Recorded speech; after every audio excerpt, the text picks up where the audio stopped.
ডায়াবেটিসে আক্রান্ত রোগীদের অবশ্যই কিন্তু পায়ের যত্ন নিতে হবে।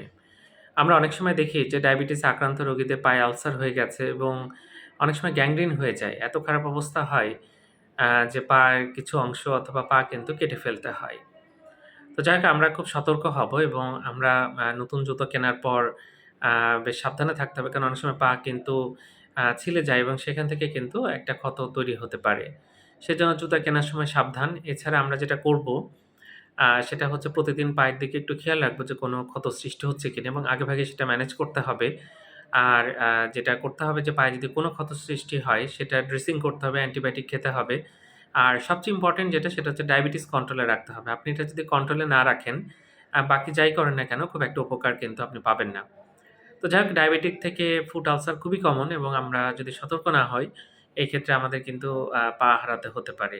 এবং আমাদের প্রায় যাদের ডায়াবেটিস আছে তাদের প্রতিদিনই উচিত পায়ের দিকে একটু খেয়াল রাখা যে কোথাও ক্ষত তৈরি হচ্ছে কিনা। ধন্যবাদ সবাইকে।